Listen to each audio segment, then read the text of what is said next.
கொஞ்சம் கற்பனை செஞ்சு பாருங்க. ம். உலகத்தோட மிகப்பெரிய ஒரு பேரழிவிலிருந்து நீங்க தப்பிச்சிட்டீங்க. ம். ஒரு பெரிய தப்பித்தல். ஆமா, பல வருஷங்களா உங்கள அடிமையா வச்சிருந்த ஒரு கொடுங்கோல் ஆட்சியிலிருந்து விலகி ஒரு கடல் இரண்டாக பிளந்து உங்களுக்கு வழிவிட்டதன் மூலமா உங்களுக்கு ஒரு மாபெரும் சுதந்திரம் கிடைச்சிருக்கு. நிச்சயமா இது ஒரு பிரம்மாண்டமான நிகழ்வு. அதுக்கப்புறம் நீங்க ஒரு பாலைவனத்துக்கு வர்றீங்க. அங்க உங்களுக்கு எந்த வேலையும் இல்ல. ஆனா தினமும் வானத்திலிருந்து மிக சுவையான உணவு உங்களுக்கு இலவசமா வந்து விழுது. ஒரு கனவு வாழ்க்கை மாதிரி இருக்கு கேட்கவே. கரெக்ட். இப்படிப்பட்ட ஒரு அருமையான வாழ்க்கை உங்களுக்கு கிடைச்சா நீங்க என்ன செய்வீங்க? வாழ்நாள் முழுக்க ரொம்ப நன்றியோட இருப்பீங்க இல்லையா? கண்டிப்பா எந்த மனுஷனா இருந்தாலும் அப்படிதான் இருப்பான். ஆனா அந்த மக்கள் என்ன செஞ்சாங்க தெரியுமா? எனக்கு இந்த வானத்து உணவெல்லாம் ரொம்ப போர் அடிக்குது. பழையபடி எனக்கு வெங்காயமும் வெள்ளரிக்காயும் வேணும் அப்படின்னு சொல்லி பெரிய கலவரம் பண்ணாங்க. ஓ, கேட்கவே ரொம்ப விசித்திரமா, அதாவது ஒரு முட்டாள்தனமா இருக்குல்ல. கண்டிப்பா. இது வெளியில இருந்து பாக்கும்போது ஒரு சாதாரண உணவு பிரச்சனை மாதிரி தெரியலாம். ஆனா இதுக்குள்ள மனிதர்களோட ஒட்டுமொத்த உளவியலும் அடங்கியிருக்கு. அது எப்படி ஒரு சாப்பாட்டு பிரச்சனை பெரிய உளவியலா மாறும்? அதுதான் சுவாரஸ்யமே. அதனாலதான் பல ஆயிரக்கணக்கான வருஷங்களுக்கு முன்னாடி நடந்ததா சொல்லப்படுற அந்த வரலாற்று நிகழ்வ இன்னைக்கு நாம ஒரு மாபெரும் ஆழ்ந்த தேடலுக்கு உட்படுத்த போறோம். சூப்பர். இந்த தேடலுக்கு நாம் எடுத்திருக்கிற மூல ஆதாரம் என்ன? இன்னைக்கு நாம எடுத்துக்கிட்ட மூல ஆதாரம் திருக்குரானின் அல் பக்கரா அத்தியாயத்தின் 58 முதல் 61 வரையிலான வசனங்கள். ஓ, அந்த குறிப்பிட்ட வசனங்களா?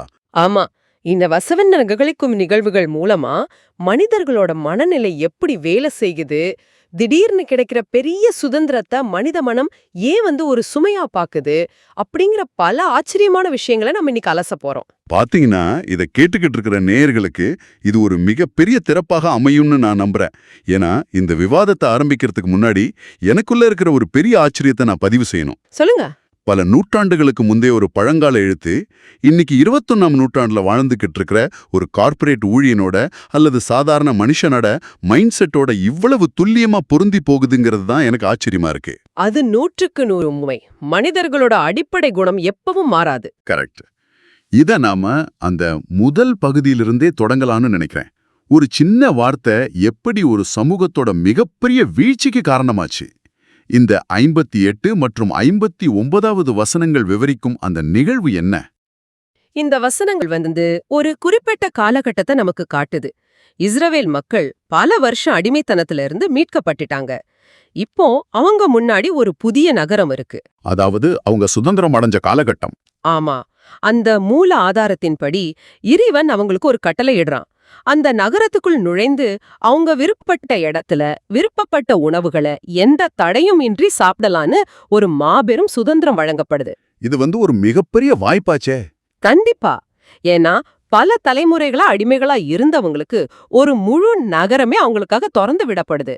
அப்போ அந்த மக்களுக்கு கிடைச்சிருக்கிறது வெறும் உணவுக்கான சுதந்திரம் இல்ல, தங்களோட வாழ்க்கையை தாங்களே தீர்மானிச்சுக்க கூடிய ஒரு முழுமையான அரசியல் மற்றும் சமூக சுதந்திரம். சரியா சொன்னீங்க.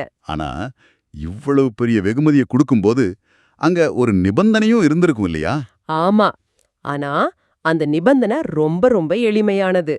அந்த நகரத்தின் வாசல்ல நுழையும் போது அவங்க தலை குனிந்து பணிவாக செல்லணும். வெறும் பணிவு மட்டும்தானா? அது மட்டும் இல்லாம ஹித்தத்துன் அப்படிங்கிற ஒரு வார்த்தையை சொல்லணும். இந்த அரபு வார்த்தைக்கு எங்கள் பாவச்சுமை நீங்கட்டும் அல்லது எங்களை மன்னியும் அப்படின்னு அர்த்தம். ஓ, ஹித்தத்துன் அப்படின்னா பாவ மன்னிப்பு. ஆமா, இப்படி பணிவோடு அவங்க உள்ள நுழைஞ்சா அவங்களோட முந்தைய குற்றங்கள் எல்லாமே மன்னிக்கப்படணும்னு, நன்மை செய்யறவங்களுக்கு இன்னும் பல மடங்கு அதிகமா வெகுமதிகள் கொடுக்கப்படணும் அந்த வசனம் சொல்லுது. இப்போ இதை கேட்டுக்கிட்டு இருக்கிற நேயர்களுக்கு இது எவ்வளவு பெரிய டீல் அப்படின்னு கண்டிப்பா புரியும். ஒரு சின்ன பணிவு, என்ன மன்னிச்சிடுங்க அப்படிங்கிற ஒரு சின்ன வார்த்தை, அதுக்கு கைமாறா ஒரு மிகப்பெரிய நகரத்தோட வாசலே உங்களுக்காக திறக்கப்படுது. ஆமா, ஒரு மாபெரும் வாய்ப்பு அது. ஆனா எப்படி சொல்றது, மனித மனம் அப்படியே சாதாரணமா எல்லாத்தையும் ஏத்துக்குமா என்ன? அந்த மக்கள் என்ன செஞ்சாங்க? இங்கதான் மனிதர்களோட அந்த செல்ஃப் சாபோட்டாஜ், அதாவது தமக்கத்தாமே குழிபறித்துக் கொள்ளும் உளவியல் வேலை செய்ய ஆரம்பிக்குது. என்ன பண்ணாங்க அப்படி? இந்த ஆதாரத்தின்படி அந்த மக்களில் வரம்பு மீறியவர்கள் தங்களுக்கு சொல்லப்பட்ட அந்த ஹித்ததுன் அப்படிங்கிற வார்த்தைய வேண்டுமென்றே கேலியாக ஹிந்துதுன் அப்படின்னு மாற்றி சொல்றாங்க. ஹிந்துதுன் அப்படின்னா? ஹித்ததுன்னா பாவ மன்னிப்பு, ஆனா ஹிந்துதுன் அப்படின்னா கோதுமைன்னு அர்த்தம். ஒரு நிமிஷம், பாவ மன்னிப்பு கேட்க வேண்டிய இடத்துல கோதுமைன்னு கிண்டல் பண்ணாங்களா? ஆமாம், பகிரந்தமான கிண்டல். இது எப்படி இருக்குன்னா, நீங்க வேலை செய்யற கம்பெனியோட CEO உங்களை கூப்பிட்டு, இந்த வருஷம் உங்களுக்கு ஒரு பெரிய ப்ரொமோஷனும் பல லட்ச ரூபாய் போனஸும் தரப்போறேன். இந்தாப்பா, இந்த தேங்க்ஸ் கார்டுல ஒரு கையெழுத்து மட்டும் போட்டுட்டு போ அப்படின்னு சொல்றாரு. ரொம்ப சரியான உதாரணம். நீங்க அந்த கார்டை வாங்கி கையெழுத்து போடுறதுக்கு பதிலா எனக்கு ஒரு சிக்கன் சாண்ட்விச் கொடுங்க அப்படின்னு கிண்டலா எழுதி அந்த பெரிய வாய்ப்பை உதாசீனப்படுத்துற மாதிரி இருக்கு. ஒரு முட்டாள் கூட இப்படி செய்ய மாட்டானே. கரெக்ட். ஏன் மனிதர்கள் இவ்வளவு திமிராவும் அலட்சியமாவும் நடந்துகிட்டாங்க? இது முட்டாள்தனம் கிடையாது. இதுக்குள்ள ஆழமான ஒரு அரசியல் மற்றும் உளவியல் இருக்கு. இத வெறும் வார்த்தை புழைன்னு நாம் சுருக்கிட முடியாது. பின்ன வேற என்னவா இருக்கும்? பல வருஷங்களா அடிமையா இருந்த ஒரு சமூகம் திடீர்னு மிகப்பெரிய வெற்றியை பார்க்கும்போது அந்த வெற்றியை கொடுத்த அதிகாரத்தையும் அல்லது இறைவனின் கட்டளையையும் ஏளனம் செய்ய நினைக்குது. ஓ, ஒரு விதமான ஈகோவா? ஆமா. அதாவது தங்களுக்கு பாவ மன்னிப்போ ஆன்மீக விடுதலையோ தேவையில்ல, தங்களுடைய உடனடி தேவையான வயிற்று பசியான அந்த கோதுமையத்தான் நாங்க பெருசா நினைக்கிறோம்னு அதுங்க அதிகாரத்தை கேலி செய்றாங்க. ஒரு மிகப்பெரிய ஆன்மீக பயணத்தை ரொம்ப சாதாரணமான உலக ஆசையான கோதுமையோட ஒப்பிட்டு சிறுமைப்படுத்துறாங்க. அப்போ இந்த சின்ன வார்த்தை மாட்டும் அவங்களோட ஒட்டுமொத்த மனநிலையோட ஒரு வெளிப்பாடு. சரி, இப்படி திமிரா நடந்துகிட்டவங்களுக்கு என்ன நடந்துச்சு? அவங்க அப்படியே அந்த நகரத்துக்குள்ள போனாங்களா? இல்ல. 59வது வசனம் ரொம்ப தெளிவான ஒரு விளைவை பதிவு செய்யுது. இந்த வரம்பு மீறலின் காரணமாக அவர்கள் செய்த அந்த பாவத்திற்காக வானத்திலிருந்து அவர்கள் மீது கடுமையான வேதனை இறக்கப்பட்டதுன்னு அந்த ஆதாரம் சொல்லுது. அப்படியா? ஆமாம். அதிகாரத்தையும் தங்களுக்கு கிடைச்ச மாபெரும் வாய்ப்பையும் கிண்டல் செஞ்சதுக்கான நேரடி விளைவு அது. ஓ, ஒரு வார்த்தையை விளையாட்டா மாத்தினதுக்கு இவ்ளோ பெரிய வீழ்ச்சி. கண்டிப்பா. இத கேக்கும்போது நாமும் நம்ம வாழ்க்கையில கிடைக்கிற நல்ல வாய்ப்புகளை நம்மளோட ஈகோவால எப்படி சீரழிச்சுக்கிறோம் அப்படிங்கிற நினைப்பு வருது. சரி, இப்படி ஒரு பெரிய தண்டனை கிடைச்சதுக்கு பிறகு அவங்க திருந்திட்டாங்களா? அதான் இல்ல. அவங்களோட பயணம் இன்னும் பல கட்டங்களை தாண்டுது. அது எப்படி போச்சு? இது 60வது வசனத்துல ரொம்ப சுவாரஸ்யமா விரியுது. இங்கதான் அந்த பாலைவன பயணமும் ஒரு பிரமிக்க வைக்கும் நிர்வாக கட்டமைப்பும் வெளிப்படுது இல்லையா? ஆமா. இந்த மக்கள் தண்டனைக்கு பிறகும் பல சவால்களை சந்திக்கிறாங்க. மூசா நபியும் அந்த மக்களும் தீஹ் அப்படிங்கிற ஒரு கடுமையான பாலைவன பகுதியில சிக்கிக்கிறாங்க. தீஹ் பாலைவனம்? ஆமா. ஒரு கொடூரமான வெயில், குடிக்க ஒரு சொட்டு தண்ணீர் கூட இல்ல. அந்த ஒட்டுமொத்த கூட்டமும் தாகத்தால துடிக்குது. மனுஷன் தாகத்துல இருக்கும்போது அவன் எந்த எல்லைக்கும் போவான் இல்லையா? நிச்சயமா, உயிர் போற வழியல. அப்போ இறைவன் மூசாவிடம் ஒரு கட்டளையிடுறான். உங்ககிட்ட இருக்கிற தடியால அந்த பாறைய அடிங்க அப்படின்னு சொல்றான். மூசா நபி அடித்ததும் அந்த பாறையிலிருந்து 12 நீரூற்றுகள் பீரிட்ட எழுகின்றன. இங்க நான் கொஞ்சம் குறுக்கிட விரும்புறேன். சொல்லுங்க. ஏன்னா இந்த 12 நீரூற்றுகள் அப்படிங்கிற விஷயம் என்ன ரொம்பவே சிந்திக்க வைக்குது. ஒரு பாலைவனத்துல லட்சக்கணக்கான மக்கள் தாகத்துல தவிக்கிறாங்க. அவங்களுக்கு தண்ணீர் கொடுக்கணும்னா ஒரு பெரிய ஏரியாயோ இல்ல ஒரு பிரம்மாண்டமான கிணற்றையோ இறைவன் கொடுத்துருக்கலாமே. நியாயமான கேள்வி. ஏன் சரியா 12 நீரூற்றுகள் வரணும்? இதை நாம கொஞ்சம் லாஜிக்கா யோசிச்சு பார்ப்போம். தாகத்தின் உச்சியில் இருக்கிற ஒரு கூட்டத்துக்கிட்ட ஒரே ஒரு கிணற்று கொடுத்தா என்ன ஆகும்? பெரிய கலவரம் நடக்கும். கரெக்ட். முந்திக்கிட்டு போறதுலயே பாதி பேர் மிதிப்பட்டு இறந்து போயிருப்பாங்க. பெரிய அடிதடியே நடந்திருக்கும். அங்க இருந்தது 12 கோத்திரங்கள். ஆமா, 12 பிரிவுகள். அப்போ ஒவ்வொரு கோத்திரத்துக்கும் ஒரு நீரூற்று அப்படின்னு சரியா பிரிச்சு கொடுக்கப்பட்டிருக்கு. இது வெறும் தண்ணீர் விநியோகம் கிடையாது. இது ஒரு மிகச்சிறந்த கூட்ட நெரிசல் மேலாண்மை. ஆமா, கிரவுட் மேனேஜ்மெண்ட். எந்த ஒரு அடிப்படை வசதியும் இல்லாத ஒரு பாலைவனத்துல ஒரு சிவில் வார் வராம தடுக்கிறதுக்கான மிகச்சிறந்த நிர்வாக முறையாதான் இது எனக்கு தெரியுது. 100க்கு 100 உண்மையான பார்வை இது. இந்த மூல நூல் அந்த 12 பிரிவினரும் தங்களுக்குரிய நீர்த்துறையை மிகத் தெளிவாக அறிந்து கொண்டார்கள் அப்படின்னு பதிவு செஞ்சிருக்கு. பாத்தீங்களா, துல்லியமா பிரிச்சுக்கிட்டாங்க. உங்களுடைய இந்த லாஜிக்க அப்படியே அந்த வரலாற்று நிகழ்வோட பொருத்தி பார்த்தோம்னா, இறைவன் அவங்களுக்கு வெறும் வாழ்வாதாரத்தை மட்டும் கொடுக்கல, அந்த பொருளை எந்த ஒரு சண்டையும் சச்சரவும் இல்லாம ரொம்ப அமைதியா எப்படி பகிர்ந்து கொள்வது அப்படிங்கிற ஒரு சிஸ்டத்தையும் சேர்த்து கொடுத்திருக்கான். இது ரொம்ப பெரிய விஷயம். ஆமா. தாகம் மனிதர்களை மிருகமாக்கக்கூடியது.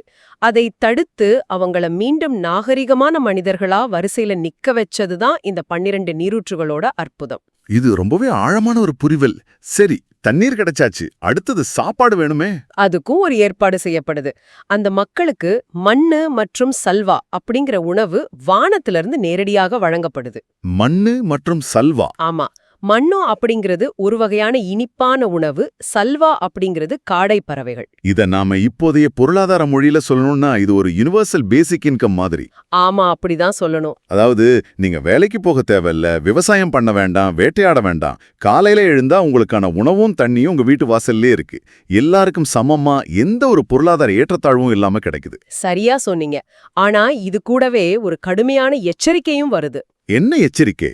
அல்லாஹ் கொடுத்த உணவிலிருந்து புசியுங்கள், நீரை பருகுங்கள், ஆனால் பூமியில் கடுமையாக விஷமம் செய்து கொண்டு அலையாதீர்கள் அப்படின்னு இறைவன் சொல்றான். ஓ, விஷமம் செய்யக்கூடாது. ஆமா, எல்லாமே ஈஸியா கிடைச்சிட்டா மனிதர்கள் சும்மா இருக்க மாட்டாங்க, அவங்க வம்பு தும்புக்கு கிளம்புவாங்க. அதனாலதான் அமைதியை கெடுக்கும் எந்த செயலையும் செய்யக்கூடாதுன்னு ஒரு தெளிவான கட்டளை பிறப்பிக்கப்படுது. இந்த இடத்துல தான் மனித மனதோட ரொம்ப இருட்டான ஒரு பகுதி வெளிப்படுதுன்னு நான் நினைக்கிறேன். எந்த உழைப்பும் இல்லாம சண்டையின்றி நீர் கிடைச்சு வானத்திலிருந்து உணவு கிடைச்சும் மனித மனம் எப்படி மீண்டும் அதிருப்தி அடையுது அப்படிங்கறத 61வது வசனம் ரொம்ப துல்லியமா படம் பிடிச்சு காட்டுது. ஆமா, இவ்வளவு வசதிகள் இருந்தும் அவங்க என்ன பண்ணாங்க? அவங்க மறுபடியும் மூசா நபி கிட்ட வந்து கம்ப்ளைண்ட் பண்ண ஆரம்பிக்கிறாங்க. மூசாவே, எங்களால ஒரே விதமான உணவை உட்கொண்டிருக்க முடியாது அப்படின்னு சலிச்சுக்கிறாங்க. ரொம்ப போர் அடிக்குதுன்னு சொல்லிட்டாங்களா? ஆமா, அந்த வானத்து உணவான மண்ணு, சல்வா எல்லாம் எங்களுக்கு போர் அடிச்சிடுச்சு அப்படின்னு சொல்றாங்க. அப்படியா? சரி, அந்த பிரம்மாண்டமான வானத்து உணவுக்கு பதிலா அவங்க என்ன மாதிரியான உணவை கேட்டாங்க? ரொம்ப ரொம்ப சாதாரணமான பூமியில விளையக்கூடிய சில காய்கறிகளை கேக்குறாங்க. பூமியில முளைக்கக்கூடிய கீரை, வெள்ளரிக்காய், கோதுமை, பருப்பு, வெங்காயம், இதையெல்லாம் உமது இறைவனிடம் எங்களுக்காக கேட்கச் சொல்லி மூசாவை வற்புறுத்துறாங்க. இங்க நான் உங்ககிட்ட ஒரு வலுவான மாற்று கருத்தை வைக்க விரும்புறேன். கண்டிப்பா கேளுங்க. இதை கேட்டுக்கிட்டு இருக்கிற நேயர்களுக்கும் இந்த சந்தேகம் கண்டிப்பா வரும். இதை நாம கொஞ்சம் பிராக்டிக்கலா யோசிப்போம். மனிதர்கள்னாலே கொஞ்சம் வெரைட்டி எதிர்பார்க்கறவங்க தானே. உண்மைதான். இப்ப நீங்க தினமும் பிரியாணியே சாப்பிட்டுட்டு இருந்தா ஒரு கட்டத்துல அப்பாடா கொஞ்சம் தயிர் சாதம் கிடைச்சா பரவாயில்லையேன்னு தோணதானே செய்யும். நிச்சயமா தோணும். அதே மாதிரி தினமும் அந்த மண்ணு சல்வாவை சாப்பிட்டவங்களுக்கு ஒரு சேஞ்சுக்கு வெங்காயமும் வெள்ளரிக்காயும் கேட்டது ஒரு பெரிய குத்தமா? இது ஒரு சாதாரண மனித ஆசையா எடுத்துக்க கூடாதா? இதுக்காகவா இவ்ளோ பெரிய வீழ்ச்சி அவங்களுக்கு கொடுக்கப்பட்டுச்சு?